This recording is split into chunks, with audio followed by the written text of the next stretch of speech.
Welcome back to the World Extreme Medicine podcast.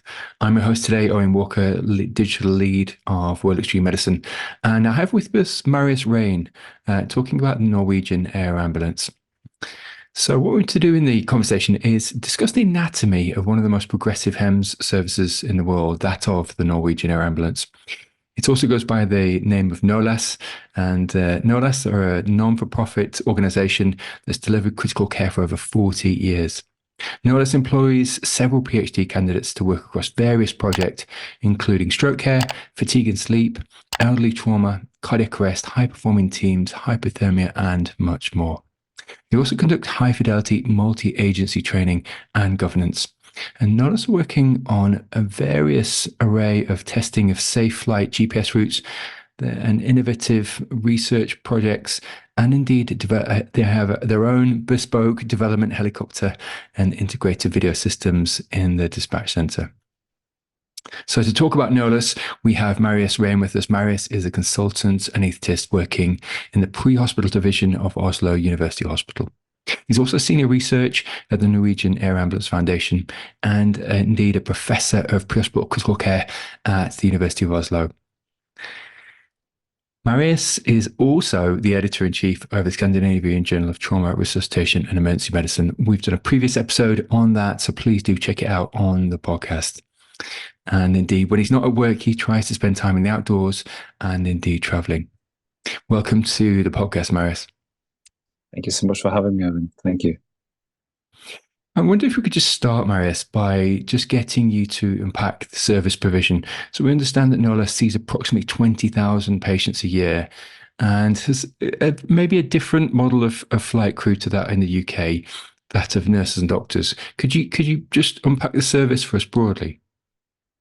So if you take the macro perspective, the air ambulance system in Norway includes a regionally and nationally coordinated service, including helicopters, we call them rotor wings, and fixed wings, and also including search and rescue aircraft and the rapid response cars, and together they make out a fleet, which is governmentally funded, and it's coordinated through dedicated air ambulance coordinators at the emergency medical communication centers, and also with the main rescue coordinating centrals in Norway.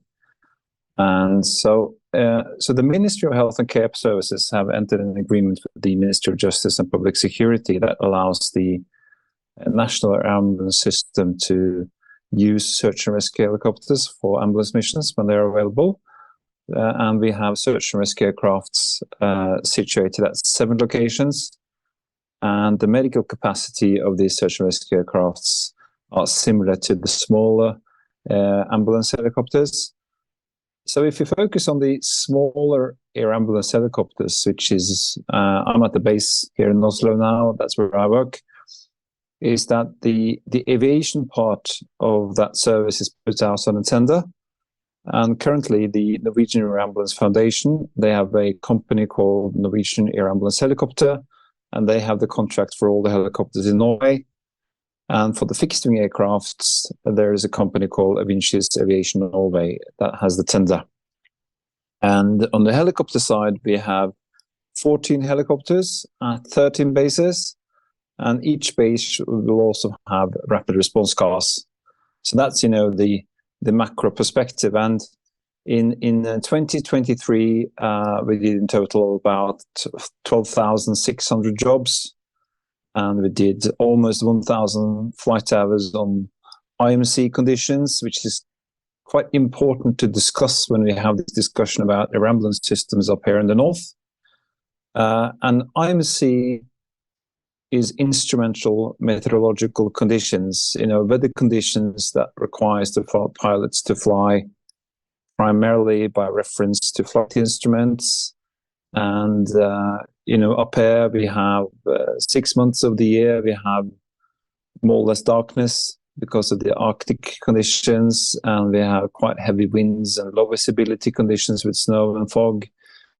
And so the aviational requirements for our pilots are, quite challenging. So that's why we have focused a lot on how to manage night flying. So we do quite a lot of that. So the aircrafts are equipped with night vision goggles for every crew member, and we do fairly long jobs. So, the mean mission time for every job is about 53 minutes. And the total mission job is about 1 hour and 26 minutes. So you have a bit of on-scene time and transfer time at the hospital. So it is fairly long jobs.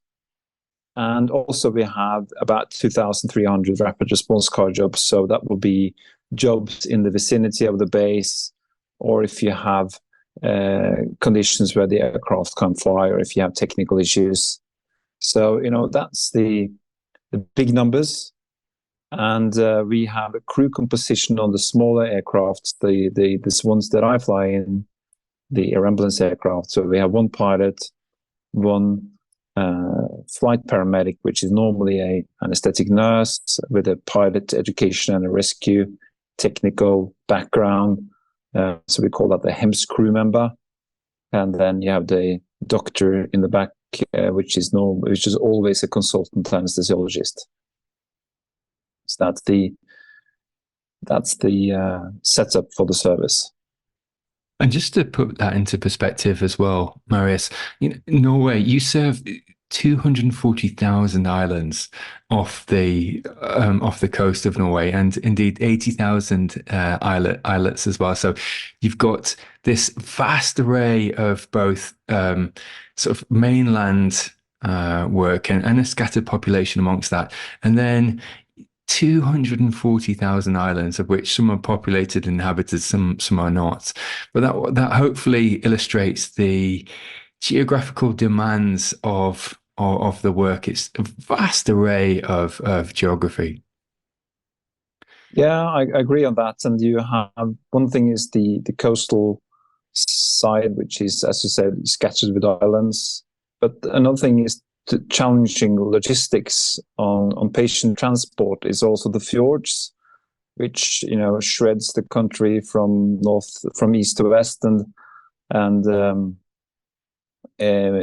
many of them are very deep as well. So it's challenging to transport from the north to south sector, because you have to cross these fjords, and also you have mountain plateaus, which in the wintertime are fairly often they are closed for traffic. So air ambulances are deeply embedded into the healthcare structure and the preparedness structure of the Norwegian society, enabling a scattered population. So in some of the bases, the severity of the patient condition that we see might be not that severe, because sometimes the air ambulances are, a prolonged arm from the hospital. So it might not be GCSO3 in need of intubation, but you might just be in need of medical assistance, and that there might be some logistical issues in the reason why we use a helicopter. Marius, could you speak to the main domains of service improvement for NOLAS and sort of how they indeed feed into improved patient care? Yeah, so I guess that would be, research, skill training, and innovation. And if we start talking about skill training, we have national HEMS camps every year, where we train across different bases to learn from each other and to counteract that you have isolated patterns of work. We have regional major incident management courses. We have training of first responders, and we have sign of protocols for each base on each category, obviously. And then from an innovation side, we focus quite a bit on innovation, like on the aviation side, where we have, as you mentioned in the introduction, we have something called PINS, which is a points in space, which are GPS certified approaches to different locations. So, for an example, if you have a small village and you have a casualty clinic there, and there is no airport, there is no certified landing site, and in order for us to increase regularity, we could decrease the minima by having a GPS approach, so that we can increase the safety and increase the regularity by preparing for the landing before we arrive there. So we developed quite a bit on these PINS approaches, and they need to be certified by the government. And then we have a weather camera system. So we have an app where we have cameras scattered out throughout Norway. So if you're flying into this mountain area, you can look in front of you by looking at the camera, and these cameras are live feed, so you can see what kind of weather you're flying into, and you can prepare your flights, and you can try to mitigate your weather problems before you're stuck in them. And that has also increased regularity and safety for the crew. And we also work quite a bit on landing sites. So now we have a test project here at my base where we use running rabbits and similar light system that you might normally see in a larger airfield. We have put that into our helicopter landing sites in order for us to decrease the minima, which also increases regularity. So these are some of the innovational sides. And then you have lots of innovation coming into rescue technical procedures and equipment, and also on the medical side as well. And we have a increasing focus on research. And that's fantastic for a number of reasons. Like you said, the dynamic nature of the weather, it's nice to have, or it's not even nice, it's necessary to have this point in space GPS approach, so that actually you have a collective agreement on, on an approach, no matter what the adverse conditions. And then, like you said, being able to get the meteorological weather from different points which are designated across the ground it shares the mental model and shares the flight planning, which is fantastic. Could you speak to some of the research which is ongoing at the moment within NOLAS, and indeed which is a priority to the service? Yeah, sure. It's very close to my heart, and we have an increasing research activity coming up now in the air ambulance. And I think it echoes, the ethos about providing evidence-based care, and that requirement also pertains to the pre-hospital critical care environment. And we've also moved quite a bit into not just isolated research projects, but more into research programs. So an isolated project might, in my experience is that if you do an isolated project, it basically just generates more questions. And what we try to do with the programs is that we stick with the problem longer, and we try to triangulate it, so we can look at it from different angles, so we can try to find solutions that are not just academically rewarding, but also rewarding for the clinicians and for the patients. So, we have research programs on, mountain medicine, on data capture, data infrastructure, and we have research programs on patient safety issues and neonatal transfer, and, we have on pharmaceutical trials and also endovascular resuscitation. So that would be the main priorities. Marius, could you speak to the governance structure within NOLAS, and indeed the patient follow-up mechanisms in place to learn from the pathology you're treating, and indeed the resultant interventions once they're in the hospital? Yeah, sure. You and I, we work together in London's Air Ambulance, and in the UK, you have a very solid governance structure in place. Whereas here up in the north, there's more Viking to us. We're more autonomous up here in the wild north, so we tend to do a bit more, just whatever we feel like. But I think we're coming to it now. But although the governance structure is less structured than we saw in London, we do have case presentations on a regular basis. We do have D&D meetings with hospitals, and we have crew debriefing.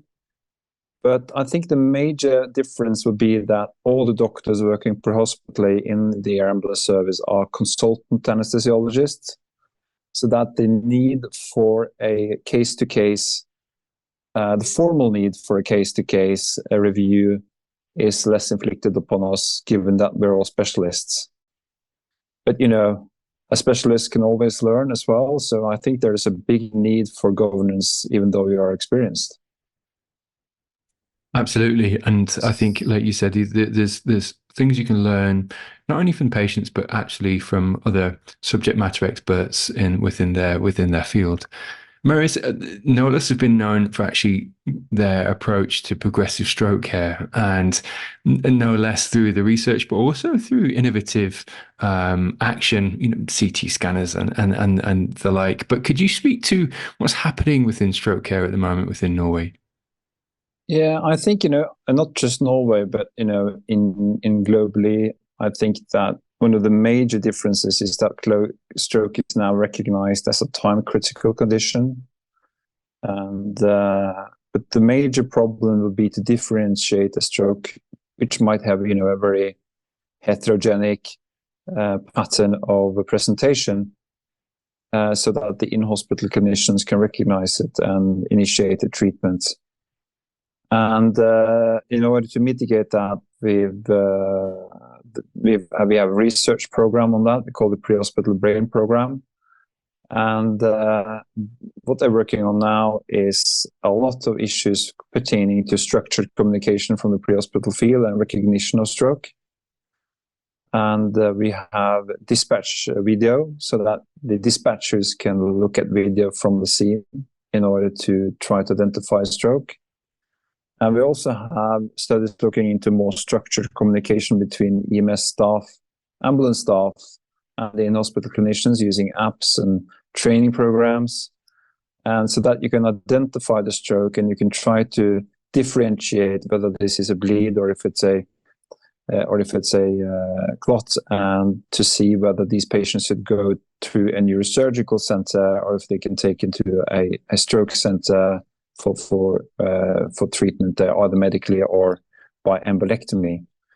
And in order to do that, we also need to look at how we can transfer points of care diagnostic tools to the pre-hospital environment. And one of the things that we're looking into is if it's feasible and technically possible to have a pre-hospital CT scanner. But we're also looking into biomarkers and other interventions as well.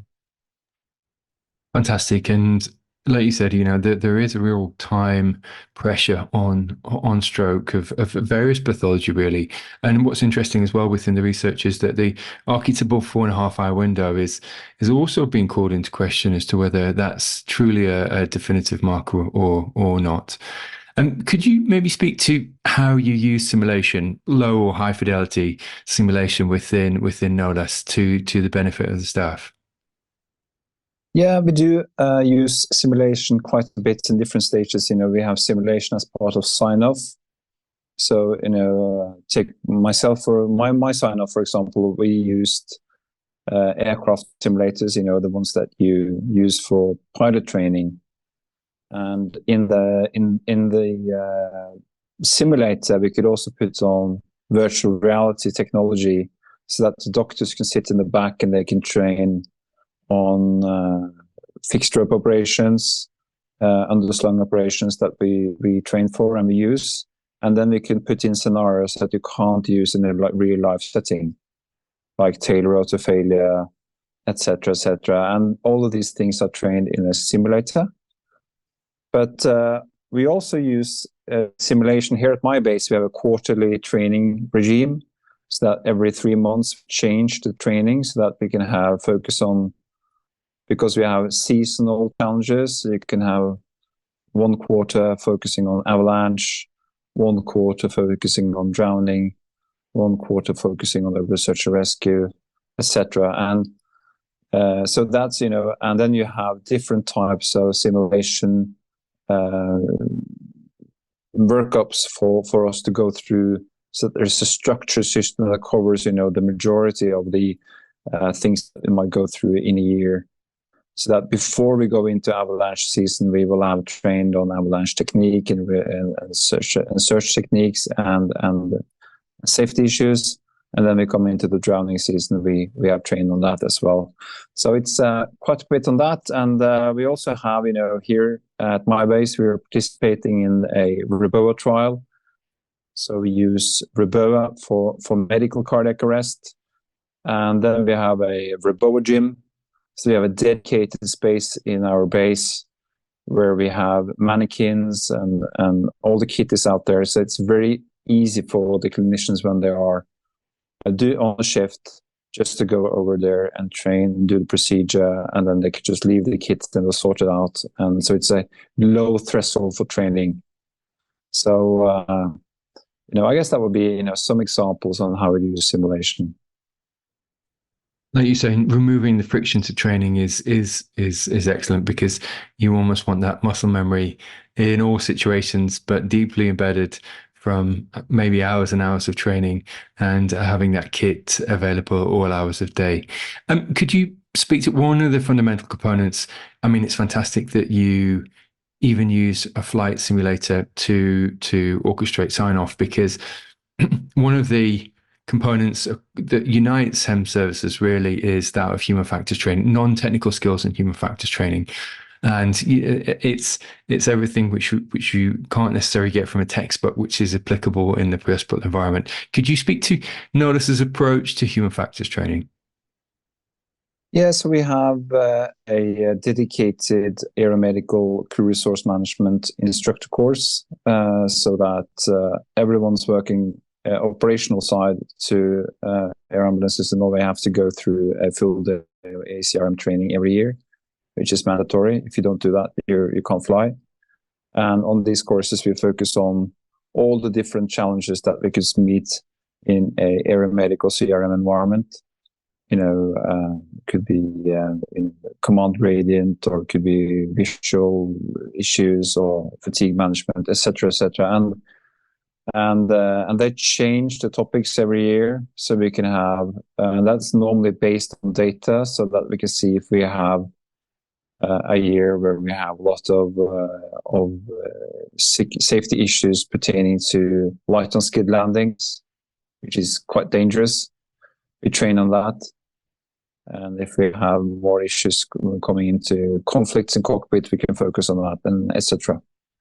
So that's, human factors training is definitely recognized as something that's very important, and we focus on it, and we look at it when we recruit personnel to see that they have a solid CRM base, and so it's part of selection, and it's also something that we talk about, because we try to debrief the majority of the jobs we go to. And then one of the things that we try to assess is whether we actually work together in a sufficient way. So looking at the commitment to research that NOLAS has, they have a dedicated research helicopter, which is amazing to see. Could you sort of speak to how this has assisted service development in the past, and indeed how it benefits patient care? Yeah, sure. We have an Airbus H145, a 5-bladed version, which is an amazing aircraft, and it's very similar to. So it's now part of the fleet, but it's also now a research dedicated machine, and it enables us to do projects, outside the normal preparedness, so that we can install technical equipment, sensors, recording equipment, etc., inside the aircraft, knowing that it's not being called out on the job in 2 minutes. And so we use it for projects like, validating PINS approaches. We are heavily involved in developing procedures for winching operations. So it's got a winch to it, and currently we're doing fixed rope operations now, underslung operations. So it's a paradigm shift if we move on to winch operations, and all of this is facilitated through the research helicopter, which also use more research-like projects where we do. Recently did a project where we did testing out 5G technology, where we could have live streaming of ultrasound images from the aircraft to a radiologist at the hospital, so that they can help out diagnosing fast exams or whatever. So it's a tool for us to do, and we've done canine rescue dog training, etc., etc. So, Marius, you mentioned previously about NOLAS's approach to cardiac arrest, and through the research where you're testing boundaries, the Reboa arrest trial sounds super interesting, actually, for out of hospital cardiac arrest. Could you a medical arrest actually? Could you speak to just a high level description of the trial and what you're hoping to sort of get out of the trial? Yeah, sure. So Reboa arrest trial is a multi-center randomized control trial looking into the use of Reboa, resistive endovascular balloon occlusion of the aorta, in medical cardiac arrest. So the study is looking into whether it's feasible and if it influences ROSC rates in addition to standard advanced cardiac life support. So in adults in medical cardiac arrests. So what we do is that we attend to scene and the patient is randomized either to interventional control, and then because we do individual randomization, not the step-registered or block randomization, and we then established advanced cardiac life support, and then if the patient is in the intervention group and is not in ROSC, then we put in a Reboa. And in principle, that can increase cerebral perfusion pressure and coronary perfusion pressure because it's a zone 1 Reboa, meaning that's very high. And then we look if that basically increases the ROSC rate. Also, it's not the same disruption of vessels that you'd see within trauma. So there's almost an intact vasculature which you can attack or indeed intervene on, which almost hopefully makes the success of the intervention a lot higher. Could you speak to the Neotrans initiative that you're looking at, and indeed collaborating with Oslo University Hospital? Yeah, sure. So we neonatal surgery and neonatal care is regionalized, and the majority of the neonatal diagnostical processes are done in utero, so that we are aware that there is a baby with a problem, but some of them are born on an island or in a fjord or somewhere that they shouldn't have been born, and then they need to have transport to hospital, and the hospital that does the predominant amount of surgery, for cardiac correction and similar, is here in Oslo. So these babies need to be transported in a quite challenging physiological state to our hospital, and we do that as anesthesiologists. So we do not have a neonatologist with us when we do this. So if you work in the base here in Oslo, you need to be trained for neonatal incubator transport, and then you do it on your own as a part of a 3-crew team with the pilot and the HEMS crew member. And this practice is, it needs to be evidence-based. So what the Neotrans research program is looking into, if this is safe, what is the consequence of transport on the neonate? Transportation involves noise, vibration, temperature change, G-forces, etc. And many of these patients might be very small. I recently transported a patient of 600 grams, and it's very small. So it's we need to have a structured approach on how to do this in order for us to improve on all parts of this, and in order for us to validate if the stuff that we do is actually safe. And so at the moment we're doing quite a bit on epidemiological studies to see what we're actually doing to establish a pattern, and then we're also doing controlled stress monitoring of the baby to see what actually happens before, during, and after transport on stress markers. And this is a huge topic and it's complicated. So this is the reason why we have a program, because we do have about 20 or 30 minor projects coming together in this research program that might, triangulate these conditions that we might improve care at the end. Yeah, one final research project that we could maybe shine a light on is the pain management and indeed pain relief project you're looking at, which is the pre-MEFEN. So it's, if I'm right in thinking, inhaled methoxyflurane with intranasal fentanyl, and the comparator to that study is IV or intravenous morphine. Could you maybe unpack the background, and indeed what it could mean for analgesic regimes if it's successful? Yeah, sure. I think oligoanalgesia is a major problem. I think that many of the patients that we see pre-hospitally do not have optimal pain control.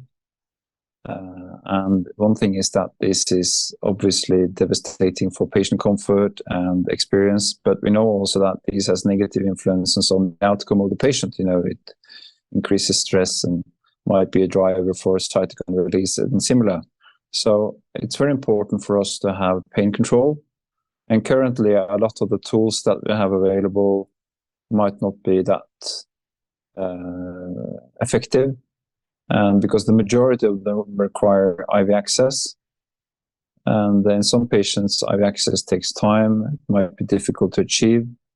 So that's why we're looking into, on a randomized controlled trial, comparing 3 regimes. So we're comparing inhaled methoxyflurane, which is normally called Penfrox, which I guess is a drug that is being used many places of the world, I think especially in Australia.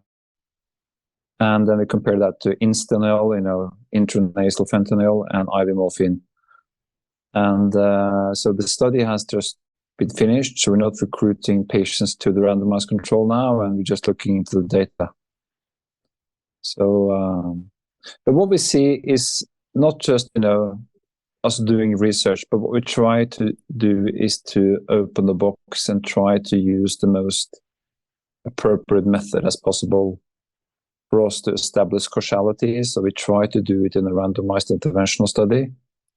And previously, we did a lot of observational studies, but now we're moving into randomized controlled trials, which is a completely different ballgame. Yeah, absolutely. Absolutely. And from a robustness and hierarchy of evidence perspective, it's far more rigorous, but also probably a lot more nuanced and complex in its in the deployment of that. Certainly, as a critical care paramedic, I used to, because it can be very traumatic getting IV access on a 4 or 5 year old child, just the process alone, never mind how difficult it might be. So you're right, the endpoints and indeed the second and third order effects of just far less invasive pain management sound fantastic, and it would be great to see what the fruition results of that study show. Mm-hmm. Marius, as we just come in to land on the conversation, could you maybe just speak to just some salient take-home points for listeners, just aspiring to align to the ethos of continual improvement? NOLAS is known for continual improvement and to be sort of continually striving to improve. Could you maybe speak to some of the take-home messages or mindsets that you employ? Sure. And I think one of the main things that we need to strive for is to have equal access to healthcare, so that people should have access to good quality healthcare fairly quickly, regardless of where you live. And that's also a political issue, So if you want to establish a diversified inhabitation pattern, you need to have a service that can provide equal access to healthcare.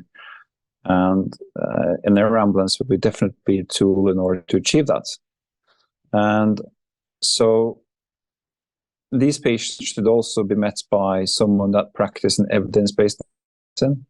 So as you mentioned, we borrow small parts of in-hospital medical specialties like obstetrics or gynecology or infection medicine or surgery or anesthesia or traumatology, etc. And we all put them together pre-hospitally, but that's not a reason for not doing it in an evidence-based way.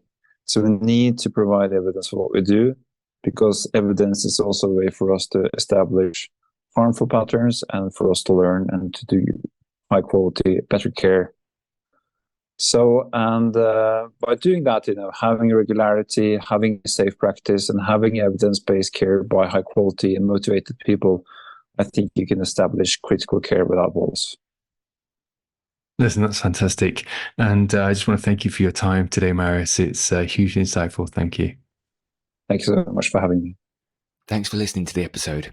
Please feel free to rate, review, and subscribe on whichever platform you're listening to. Please also head over to the World Extreme Medicine website, where you can find more engaging content on extreme medicine webinars and indeed the collection of courses from our global network, including humanitarian, disaster relief, expedition, space, military, tactical, and performance medicine. Thanks again.